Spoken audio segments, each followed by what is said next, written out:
Oi gente, tudo bem? Como vocês viram aí, hoje a gente vai conversar sobre O Menino do Pijama Listrado, do John Boyne. Eu sei que todo mundo já leu esse livro, menos eu. Pelo menos é essa a impressão que eu tenho, porque todo mundo fala sobre esse livro, principalmente sobre o filme. Mas eu funciono da seguinte maneira, eu não me interesso muito pela história quando tá naquela febre, quando tem um lançamento que tá todo mundo lendo, todo mundo falando. Eu até posso ficar com uma vontadezinha de compartilhar daquela conversa, mas eu geralmente espero porque às vezes parece assim que eu fico enjoada da história sem nem ter lido. Então geralmente eu espero o meu tempo, deixo passar quanto tempo for necessário. Nesse caso aqui se passaram anos, né, do lançamento desse livro, mas tudo bem, deixo vir aquela vontade que é genuína mesmo e aí sim eu pego essa leitura. No caso desse livro aqui, eu tava passando pela biblioteca pública esses dias e aí me despertou a vontade de ler. Pensei, chegou o meu momento de ler O Menino do Pijama Listrado. E se falou tanto sobre esse livro aqui na época, que eu acho que eu coloquei expectativas demais, e a gente sabe que isso nunca é bom.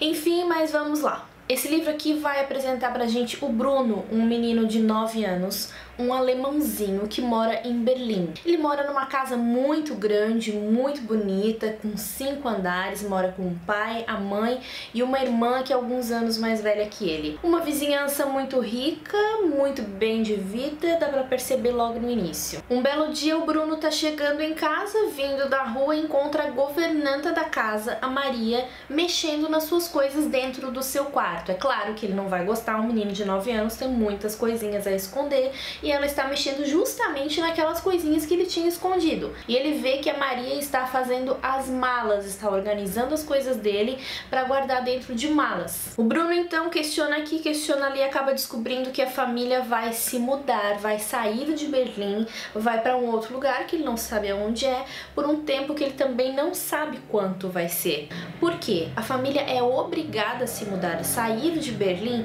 por causa do trabalho do pai. Tudo que o Bruno sabe é que o pai faz um trabalho muito especial e tudo que ele tem que fazer é agradar ao seu chefe, que é o Fúria. Pelo menos é por esse nome aí que a gente acaba conhecendo o chefe do pai. Super frustrado, super infeliz, o Bruno se muda com a família para essa nova casa, que de nova não tem nada, porque é uma casa feia, uma casa pequena, muito menor do que a casa onde ele estava acostumado, uma casa isolada de tudo, longe dos amigos, longe da escola, que ele simplesmente não tem absolutamente nada para fazer. E essa casa ele descobre que tem um nome, Haja Vista.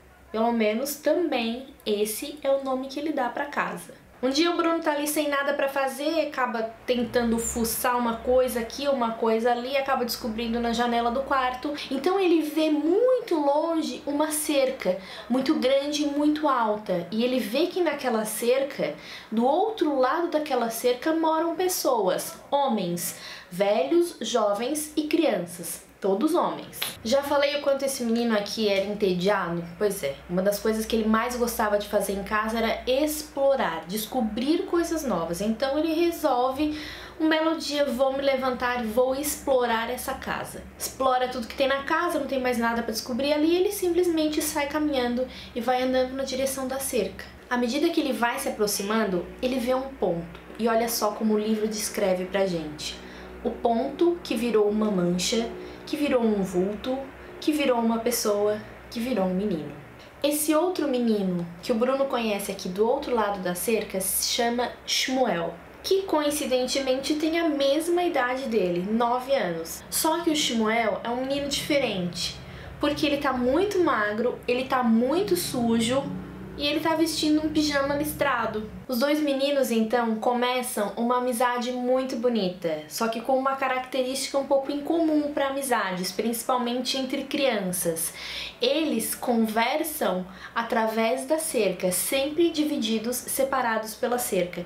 Eles nunca se tocaram, nunca se encostaram, nunca estiveram mais próximos do que a distância da cerca entre um e outro. E aí é que vem o pulo do gato, porque tudo que eu contei até agora é exatamente o que o livro conta pra gente, como se fosse na visão do Bruno.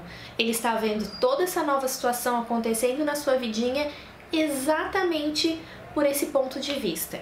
Mas à medida que a gente vai lendo e vai entendendo, a gente percebe que as coisas não são exatamente como ele contou. Eu acredito que a essa altura do campeonato já não seja mais spoiler, né? Que eu possa dizer que o Fúria, o patrão do pai dele, na verdade é o Führer. O pai do Bruno é um comandante de Hitler. E a casa, que ele chama de Haja Vista, na verdade ele está entendendo errado como todas as crianças não conseguem pronunciar direito algumas palavras. Haja Vista significa Auschwitz. E a partir daí a gente vai entendendo que essa é realmente a grande novidade do livro.